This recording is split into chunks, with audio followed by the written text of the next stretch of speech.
From dog tags to ownership, heroes take the lead. Stories of veterans building dreams with passion, drive, and speed. From service to success, we're here to inspire the quest. Dog tags to ownership, we're the best. Take the prize. From the battlefield to the boardroom, this is Dog Tags to Ownership, the podcast where veterans share their journeys from serving our nation to leading in business. Hear inspiring stories of grit, growth, and the entrepreneurial spirit that drives those who serve to succeed. Tune in and take the first step toward your own mission in entrepreneurship. Military One Percenters, welcome to Dog Tags to Ownership, where once a week we interview veterans who chart a path towards entrepreneurship. Here, our goals are to share resources, advice, and success stories about starting a business, discuss strategies for building financial independence and creating your own path, and most importantly, build a community to support each other through the challenges of transitioning from service life to civilian ownership. Today, we're extremely excited to introduce our guest to the show, Scott Lackey. Scott is an Army combat veteran, Ironman athlete, patent inventor, and author of the book, Wake Up to Die Again. However, Scott's greatest strength is unpacking the most crucial aspect of veteran entrepreneurship, how to turn collapse into comeback. Scott, welcome to the podcast, and thank you so much for joining us today to discuss your journey from turning your dog tags into ownership. How are you doing? I am doing great, Julie, and hello, Matt, and thank you. And I just want to say I love the dog tags to ownership. So just wanted to say that for everybody. I appreciate being here. Thank you. We appreciate you coming on and just to tell us a little bit about yourself and your journey and what you have done in the entrepreneurship realm and how you have turned your dog tags into ownership. But before we get into all that stuff, can we first just start with you telling us a little bit about yourself and your military service? Absolutely. So I joined the military in 1987, and I did 4 years of active duty with the United States Army, and then 4 years of National Guard service when I transitioned out of the military to go to college. So I did it, the opposite of everybody. I did 4 years of active duty, then I went to college. And during my active duty, I had a wonderful, wonderful, wonderful experience. I had the greatest leaders I've ever worked for in my life, ever, even to this day. And so I enlisted as what was called a 72 Echo at the time, which is a tactical telecommunications operator. But I really never worked the MOS, even though I went to the school in Fort Gordon, Georgia. But I had a choice of duty stations, and so I elected to go to Germany after AIT, and they sent me to Germany, and I was immediately put in, y'all may remember this, in what was called a Pershing II nuclear missile unit, and with the 56th Field Artillery Command. So during that 2 years there, I won't go into the details, but I got tapped on the shoulder and I got to be a driver for a 2-star general. And that was an amazing experience. I really shouldn't have been there because that position is normally reserved for military police. And it was a series of circumstances that allowed me to do that. And then after that, I was a driver for the deputy commander. And then I got a choice of duty stations there. And I said I wanted to go to the 1st Infantry Division at Fort Riley, Kansas, not far from you, Matt. And so they sent me to Junction City to Fort Riley, Kansas. And I loved the 1st Infantry Division. And it was there when Saddam Hussein invaded Kuwait. And they woke me up in Beanock at 3:00 in the morning and said, "This is not a drill. Pack your bags. You're going to the desert." And we were all like, what just happened? Because we had trained for the European theater, right? We didn't have desert camo. We had green camo. And but as it turns out, it wasn't a false alarm, but we weren't leaving that day. And so they said, get back to work at Beanock, and when you get back to your unit, you'll pack up and go over to the desert. So I did. Went to the desert, Desert Shield, Desert Storm.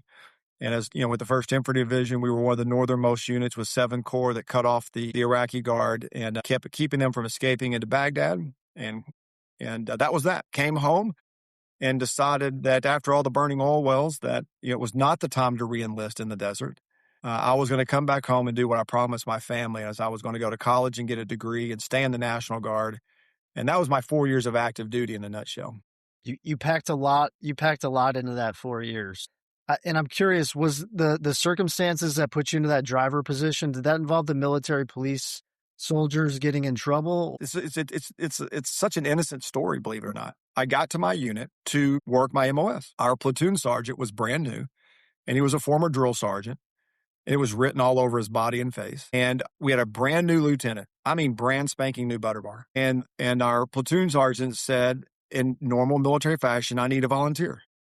And stupid me, I just raised my hand. I'm in Germany. Let's go see what's going on in Germany. And of course, everybody laughed. And I knew why. And so he brought me up there and he said, "You're the new driver for the LT. He's downstairs. Go meet him." And so that's how it happened. And I went and met the LT. And so I drove for him all over southern Germany for a short period of time. Well, anyway, when the CG needed a new adjutant, I didn't know this, but it's common practice that every officer applies for the job. And my LT, who should not have actually gotten picked, it's a job for a first lieutenant or second lieutenant. But anyway, he shouldn't have gotten the job, and he got selected. And when he got over there, the CG said, "We need a driver." And he says, "I got one." And I went over and interviewed, and boom, I was there. And so it's innocent, but that's how I got there. That's neat. Yeah, that's a really cool story, actually, and it's about networking and connections back as a young private specialist in the Army, being able to go and be the CG's driver. Yeah. And of course, everything changed when I did that. You walked on water. Mhm. Majors were scared of me. You know what I mean? Because Yeah. I had not, and they would want to know things like, does he like Mountain Dew? Do you need maps? I was just like, man, get away from me. Y'all are freaking me out. All those kiss ass officers, Julie. Yeah.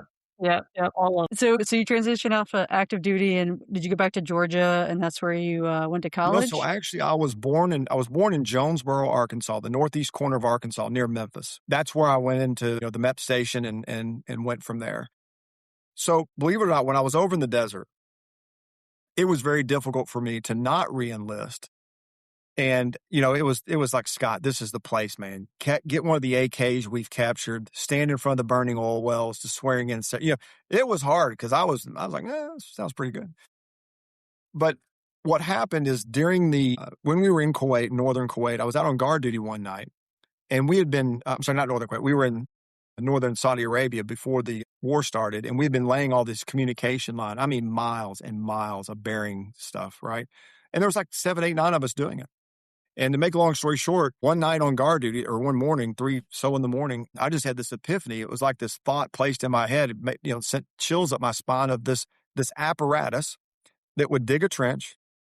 It would lay the cable or unspool it and lay the cable. And then we could drag a chain or something behind it and cover it up with the sand.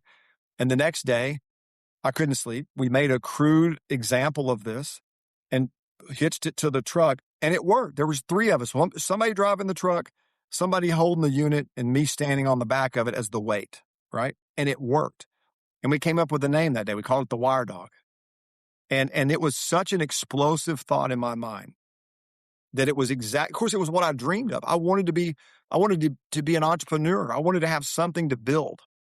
And so coming up with this idea in the military over in the desert, right before, I had to make a decision of re-enlist or go to college or do something. When I got this idea, that's what sold it for me. I said, no, I'm not re-enlisting. This is my dream. I am leaving and going to college, and I'm building a business around the Wire Dog, and I'm going to be rich, and I'm going to be famous. I'm going to make $1 million, and this is what I'm going to do. And that was my attitude. I'm going to make it happen.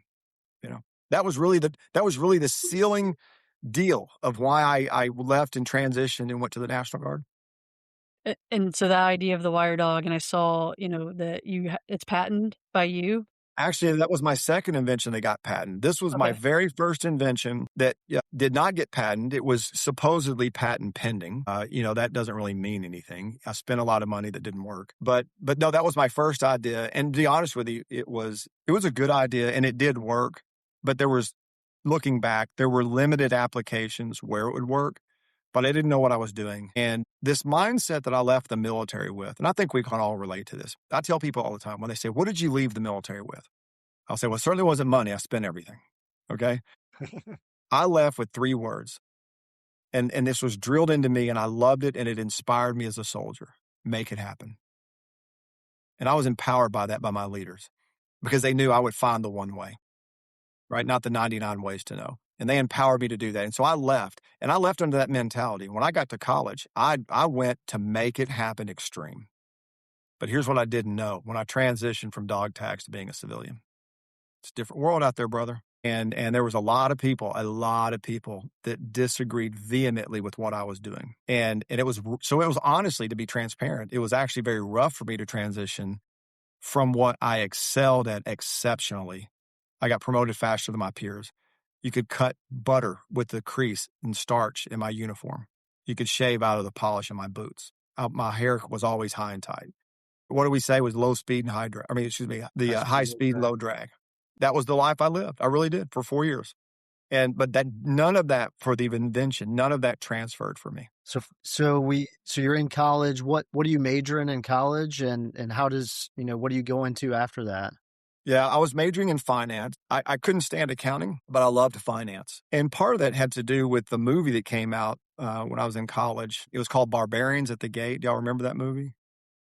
So it was based loosely and a little ridiculously on a famous, what's called a leveraged buyout, a debt-based buyout of a company called RJ Reynolds and Nabisco and all this. All these famous firms. They made a movie about it and it came out. And that just triggered me as I wanted to do something like that. That's where finance came from. I didn't want to work at a bank. I just wanted to be in that kind of deal-making finance. And man, you pair that with my entrepreneurial drive and an invention and being in college. I mean, it was steroids again, but it didn't work, but it was steroids. So where did you land? What kind of career field did you land in then after your finance degree? Yeah, actually, this is typical of my life, which is I got a job in medical sales. Mm-hmm. With a finance degree. Perfect. Right. And it was because nothing that I tried to do in the finance direction became viable. Nothing. It was like running into brick wall after brick wall. I want to tell you a quick story. I think the listeners will appreciate this. It was very creative and very entrepreneurial of me. Standing at my apartment one day, opening it up, and there were never any bills in there. It was just filled with junk mail as a college student. And I remember standing one day and I was looking at my name on all this junk mail. I was like, how do these people get my address? I'm in an apartment. And then it dawned on me, because by the way, another thing, I love flying. I don't want to fly a plane, but I love flying. I love travel, love adventure. And one of my dreams in college is I want to work for American Airlines, because I always wanted to live in Dallas, Texas. So to make a long story short, I said, you know what? If these people can find my name 12 feet from my apartment and get a letter to me, I'll bet I could get a letter to the president and CEO of American Airlines. And how would I do that? We go to the library, because that was Google back then. So I'd drop my bag, march over to the library, and I don't remember what book I found, but some periodical or whatever, and I found the president and CEO of American Airlines, and he was a rebel.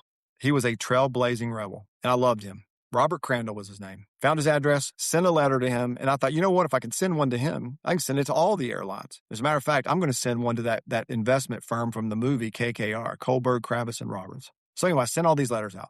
The only one I cared about getting back was from American Airlines. And guess what? I got a letter back from Robert Crandall himself. This was my junior year of college. And he said, Scott, you're too far. Thank you for your letter, enthusiasm. You're too far away from graduation. But what I want you to do is when you get closer to graduation, I want you to send me another letter. So that following December, I couldn't send the letter, picked up the phone and called, got transferred a couple of times this is what I told him, by the way. It called the 800 number. Hello, yeah, who's this, right? Well, this is Scott Lackey, and I'm calling for the president, Robert Crandall. Who are you? Well, he sent me a letter, and I'm responding to the letter. We're pen pals. I was smiling when I said this, right? But anyway, I get to his assistant, and she didn't believe me, as you can imagine. She made me read the letter to her, and her whole tone changed when that happened. And she said, he can't speak to you right now, but what I'm going to need you to do is copy that letter and send it to me right away. She said, do you have the address? I said, same one I sent it to last year. She goes, yeah, that'll work. Yeah. Anyway, I actually got invited because of that. I actually got invited to be interviewed to potentially attend their management program in Dallas, Texas. That's awesome. And well, that's an awesome idea. I earned the right from being very creative and entrepreneurial. I earned the right to come into the room, so to speak. I got the interview, and it was the most horrific interview I've ever had in my life. I bombed it like you could not bomb it any worse than I did. You couldn't. I can remember it almost. I really can. I can remember it that well. So that was what blew up in my face in December, January of my senior year. So I had nothing. And I won't tell you the story, but it was some fortuitous events that happened, being at the right place at the right time. But this company it was a medical company. They only hired athletes, people that had an athletic background, to be in their sales force, because they knew that athletes knew how to work together and knew how to win. And you throw in my military background on top of being an athlete in high school and an athlete in college, it was a trifecta for me. And they hired me and sent me to Dallas, where I've always wanted to be. And I took over a failing territory there. Out of 150 territories or 125, it was in the bottom 5%. It was a match made in heaven for what I wanted to do. Not in medical sales per se, but the territory they gave me. So it's a roundabout way of getting it. And that's a long answer, Matt, but I had to tell you that. Yeah, no, it's good. It's a good story. So you wanted to patent Wire Dog and move that along, but and I know looking on your website that did not work out. Yep. But then you were able to patent something, another did. product. So can you talk a little bit about that and how you moved on from Wire Dog into your next journey? Yes. And to the listeners, right, especially if you've got a creative idea, something that you want to take to market, I want you to hear this story. It was actually this idea. Again, believe it or not, it was similar to the Wire Dog, but it was a Friday night. I called on all the hospitals in the Dallas-Fort Worth Metroplex and outside of the Metroplex. And my worst day and best day, the entire time I was with this company, always occurred at the same hospital, at Cook Children's Hospital in Fort Worth, Texas. I could not believe as a young man what I witnessed of how these doctors and nurses took care of babies and people and families. It's unbelievable what they did. But it also broke my heart to see the families and the babies and all that stuff because I was behind the scenes as a medical rep. I got home late one Friday night. I was only at my apartment 11:30 latest. I didn't get home that night till 6, 7 o'clock because I was in the emergency room trying to get some things approved at the last minute. I got a phone call as soon as I walked in the door at my apartment, and it was the neonatal intensive care unit. It's called the NICU, saying, "Scott, can you come back? I'm sorry to have to ask you. Can you come back? We're out of temperature sensors." I was like, "Doesn't the OR have some? Can't you call the emergency room?" Like, "Scott, we've called everybody. Nobody has it. Will you come back?" And I paused because I was trying to figure out a way to get out of this because I was tired. I said, "No problem. I'll come back." Get in the car, drive down there. I get to the NICU. As I walk in, they all know me. They smile. And she hands me this little preemie baby that you could hold in one hand. And she says, "He needs some mail time. So go over there in the rocking chair while we look through these temperature sensors you brought us." So sitting in that rocking chair, they're dimly lit, right? You hear it, they're warm. You hear the beeping of the machines every once in a while, but literally sitting there looking at that baby, thinking to myself, man, what happened to you to get here? And I say that importantly because leading up to that moment, I was just tired doing my job. But right then, looking at that baby, a fully formed thought, a glimpse, a thought was in my head, and I didn't know what the name of it was. But it was a booklet that would be everything a child will need from birth to some age. I didn't even know what age. But I could see the pages. I could see the size. I could see the concept. It was an image, and it freaked me out because I'd had this experience before, and it didn't work out. And I raced home after that, and I spent the next 2.5 days sitting in my home office at the apartment trying to get this stuff out of my head that I only got a glimpse of before I forgot it to get it on paper. That's the story of how the idea came to me. But I still was not over the wound of the Wire Dog and it not working. And that was a big deal that it didn't work. And I put money into that, got a loan for it, and it blew up in my face. Don't regret doing it, but I'm just saying I couldn't get over that. So guess what? I was scared of it, and I wasn't willing to be resilient. I wasn't willing to maybe exercise a little bit of courage. I wasn't willing to take that step because I had the fear of what might happen again. And that's something, we all know this, but the listeners that are thinking about, do I do this? Do I do X? Do I do Y? Do I take that risk? I'm going to tell you about the Wire Dog. I lost what little I had. I lost it. I would repeat it 10 times over for the lessons I got from it. So it was years later. I'm just telling you that it was years later before I actually decided that I'm going to do this. My family thought I was crazy. It created extraordinary friction in the family. But I continued to move forward with it. And my response to them was, I had this little saying, and the saying was basically, I appreciate what you're saying. I'm going to do this. And if God gave me this idea, then he'll provide for this idea. That's all I can tell you. And I would say it over and over and over to them. That was my canned response. So that product ended up becoming what's called a childhood health passport. It was the size of a passport. It evolved into a medications journal. It evolved to an adult health passport, a senior citizens health passport, one for dogs and cats, a financial health passport. There were some online things that were going to happen, and we were selling it at hospitals around the country. And we were doing just well enough that we created this business plan, and a private equity firm believed in the business plan enough that they decided they were going to invest $3 million in the business. And everything I had was in that business. Heart, soul, sweat, tears, money, everything. Family was involved in the business. My wife deeply, as you can imagine, deeply loved the business. My wife's one of those people where If a turtle's crossing the interstate, we're blocking the interstate to protect the turtle. And so that was her emotional connection to this product. So the childhood health passport funded for $3 million. I tell people this, I will never, ever forget, ever. Back then, that was when you could call the bank and a human being would answer. And I told them who I was. I said, could you do me a favor and check the balance on my account? And she told me the number, and I started crying on the phone.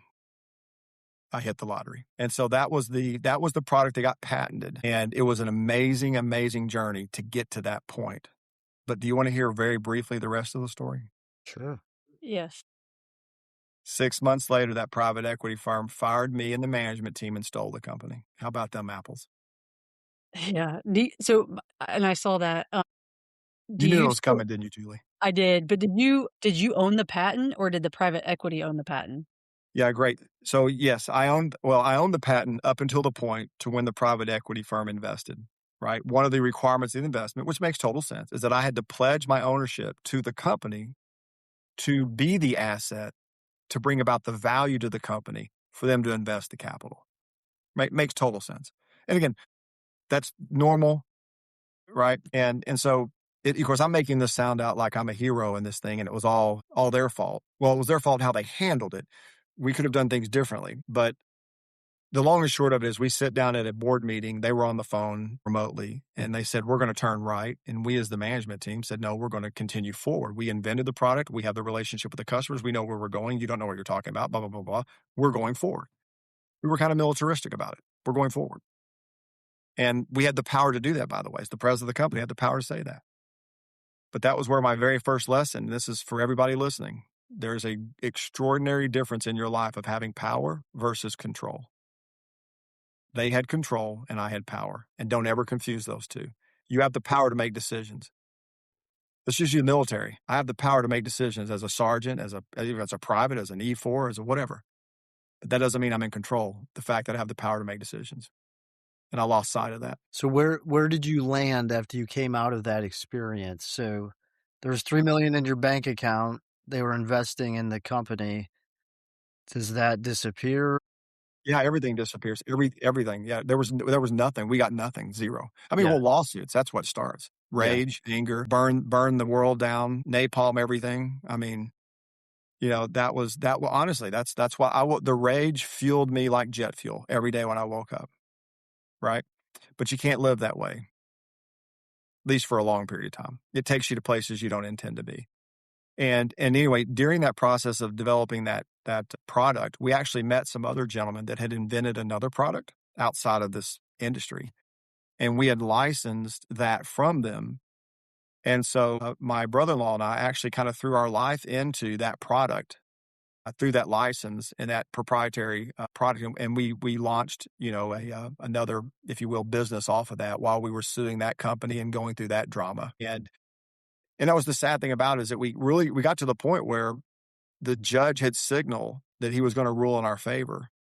And we even got a call from the private equity firm to our lawyer. And he basically said, hey, listen, let's all be reasonable here. Let's just get it over with. We'll pay. Let's just be reasonable and get it over with. And 24 hours later, to this day, I'll never know what happened other than somebody must have got to the judge. But 24 hours later, the judge was sitting right there. We're just waiting for him to say we won. And he ruled in favor of the defendants. You know what I mean? And that was it. It was over. Game, set, match. That I mean, I've never been in that situation, but like going from the wire dog not working out to then the childhood health passport, that whole debacle, I guess, right? Like, Crisis. yeah, like how, what made you, I guess, just continue on, just continue down an entrepreneurial journey Yep. from those two things, because, that's a lot of just getting beat up, really. It is. But again, this is what makes me so thankful to be here with you two and talking to your listeners. Because I'm going to talk about things, as far as I'm concerned, are the most important lessons if you're going to go out and do X, whatever X is. This is where the rubber meets the road, man. Let's talk about this stuff. Mm-hmm. I am thankful that I can share what I had to sacrifice to other people to help other people. So thank you for letting me do that, because I love talking about this. And so, yes, wire dog, yes, health passport, medical career, all that stuff. Okay. I mean, I don't remember the exact timeline, but a couple of years later, I asked all of the questions that we ask as human beings of how did this happen? What did you do wrong? God abandoned me. I mean, everything. I went through every loop 57,000 times, it felt like. And I got far enough away from it that one day a thought came to me, and that thought was single word, stewardship.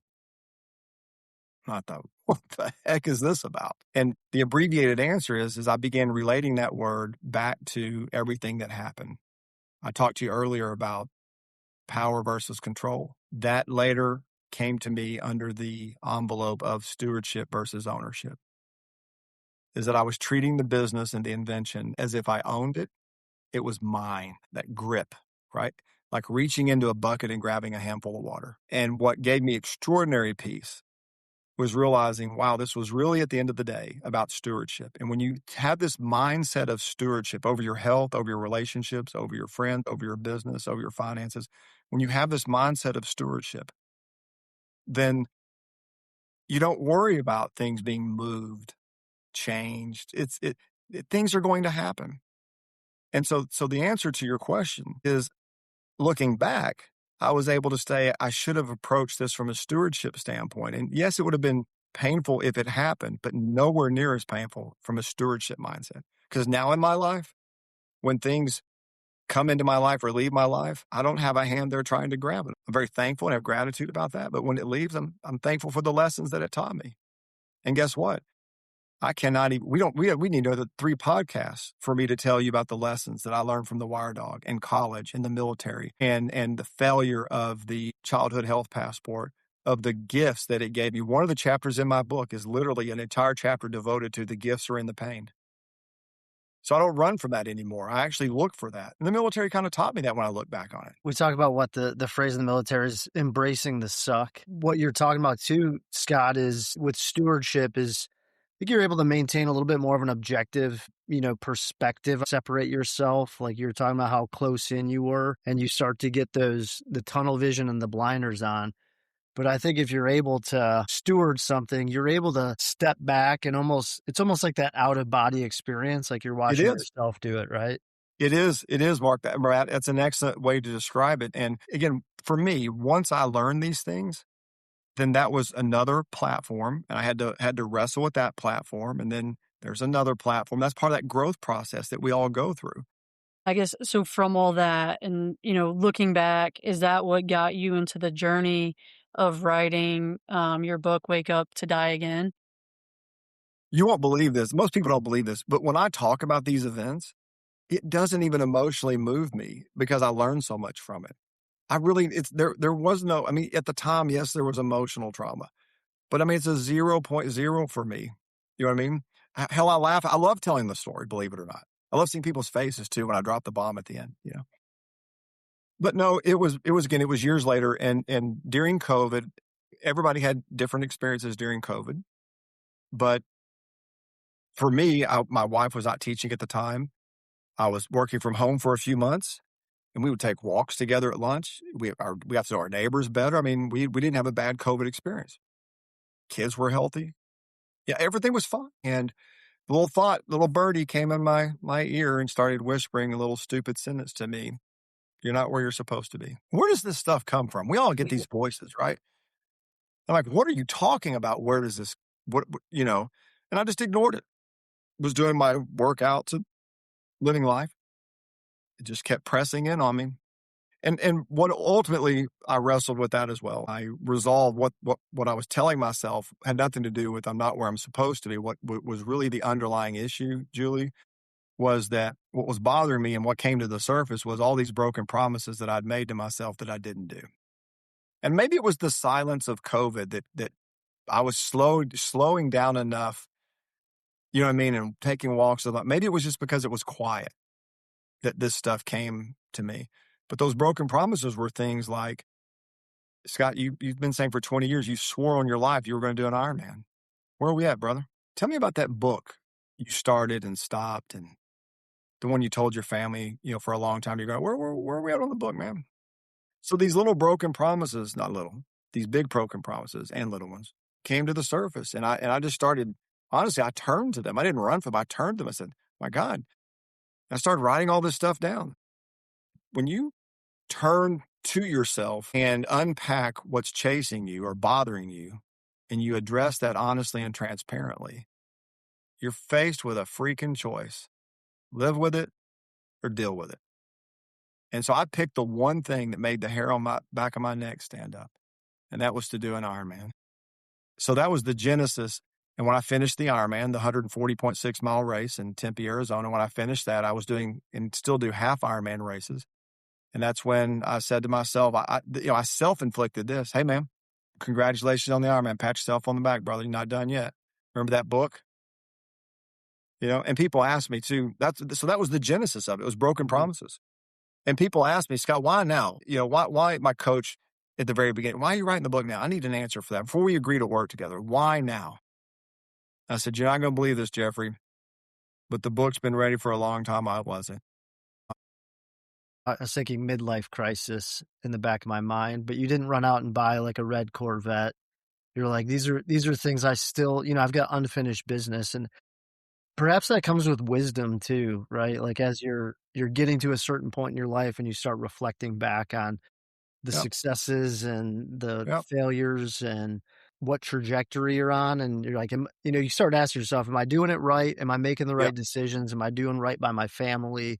Yeah. Right? Like you're starting to ponder all those things, but you created momentum by taking that first step, literally and figuratively, for the Ironman. Yeah. And then that moves you again on like a positive trajectory towards becoming an author, published author. That's correct. So you build the momentum.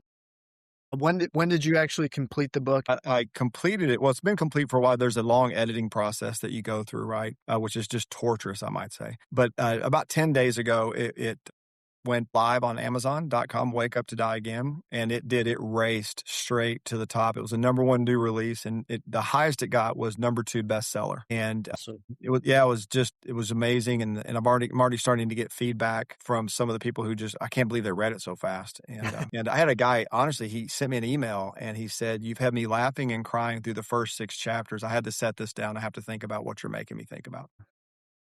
Are you already thinking a second book?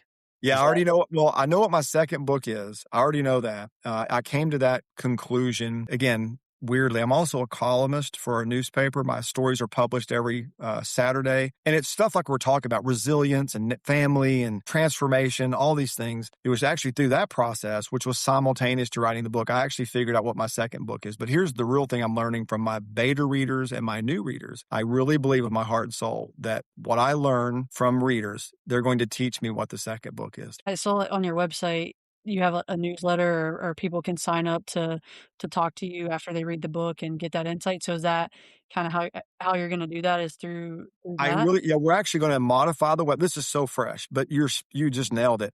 We're going to modify the website so that people can get a hold of me directly through the website, because I really want to hear their stories. And it centers around this. And I think you both will relate to this. This came from my son. I'm stealing this from my son.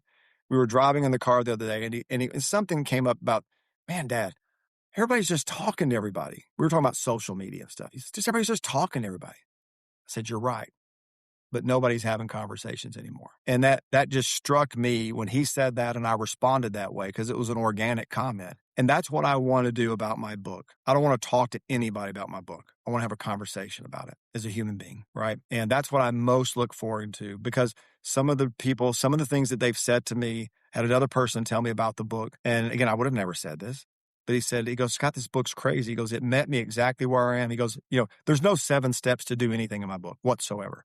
It's lived experience. But what the reader was telling me, what the guy was telling me was that I could, in you telling your story, it was exactly my story, but my facts are just different.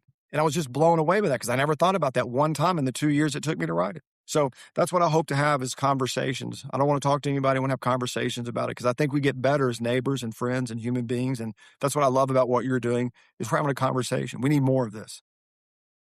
Yeah, and I think your son, I guess, hit the nail on the head. It's just everybody's talking at each other, but like you said, we just don't have conversations. And I think for a lot of people are feeling that, because you're not the first person that said that, and it's so important, for all of us, I think, to be able to move ourselves forward, is to Yep. hear from others and their lived experiences, and then also talk about those with each other. And Yep. because a lot of us have been through the same things, but we've never opened up or been vulnerable to have those discussions or those That's right. conversations and how we can help each other. So I applaud you for that. I think that's amazing. I do want to say one thing you mentioned about veterans. One of my beta readers, I'd never met this man in my life.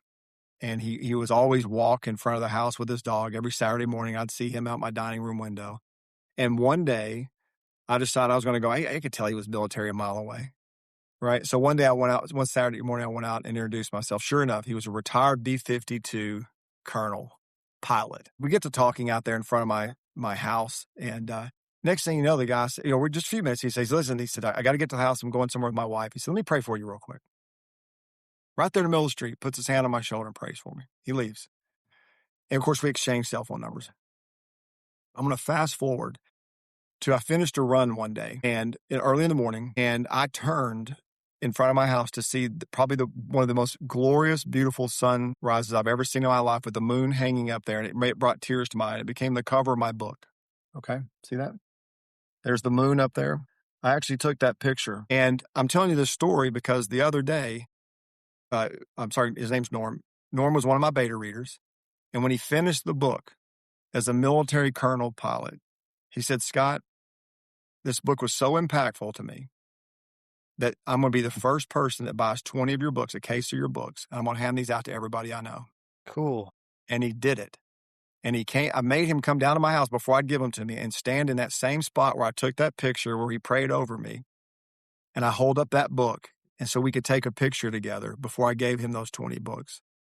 And that, he's a little older than I am, but it really hit my heart because he is a veteran's veteran. Okay. And it really hit my heart because for him, and even chiseled, man, but for him to tell me the things, I won't spoil it, but for him to tell me the things that he got out of the book as a veteran, a retired colonel, right? That really taught me a lot of why I really hope and pray that I'm going to be able to work with veterans and have conversations, and maybe this book will impact them in a way that I hear from them. So I'm really thankful for that. That's a perfect cover of your book. Scott, our podcast is for the military veteran, military connected community, what would be a piece of advice that you have learned in all of in your journey from Wire Dog to today with a successful book, that you would give to those who are looking to turn their dog tags into ownership? Well, to my veteran brothers and sisters and those still serving, thank you. I love you. And this is what I want to tell you. Never, ever lose the gifts that the military gave you. Be resilient. Move forward. Be who you are. Be who you're meant to be. Honor yourself. Honor your family. Be disciplined. Be courageous. You don't have to be perfect. And this is the one thing I want to leave with. I want you to do all those things that were given to us. It wasn't perfect, but the things that were given to us and we adopted wasn't perfect. But here's the one thing I want you to remember on top of all that. Don't ever forget to forgive yourself. You don't need the world to do it. You don't need your neighbor. You don't need anybody else. We're all going to make mistakes. And whatever they have been, whatever you fell short on, whatever didn't work out, whatever you thought you got cheated on, lied about, stolen from, whatever it is, don't forget to forgive yourself. You're going to be fine, but start with that. And I and Julie and Matt want to see you on the other side because we got work to do for this country and our family and our friends and our neighbors. So don't lose that gift. That's my message to you. That's a phenomenal message. And I know we're going to get into our final two questions. So my question, and I'll throw a disclaimer out there, or maybe a caveat. You can't pick your book, but is there a book you would recommend, maybe in addition to your book, to our listeners that's been impactful, that's spoken to you, that's perhaps been life-changing? Yeah. Something that you'd plug on the podcast? I will, and I haven't read it in a while, but actually I couldn't find my original copy, and I bought another one because I didn't want to be without it.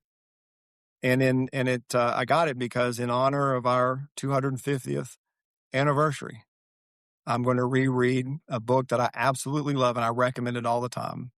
It is a book called 1776, and is written by David McAuliffe, and it is a wonderful a book about the birth of our country and what we had to go through and in the days leading up to the start and to the conclusion of what took place after. Best book I've ever written about our history.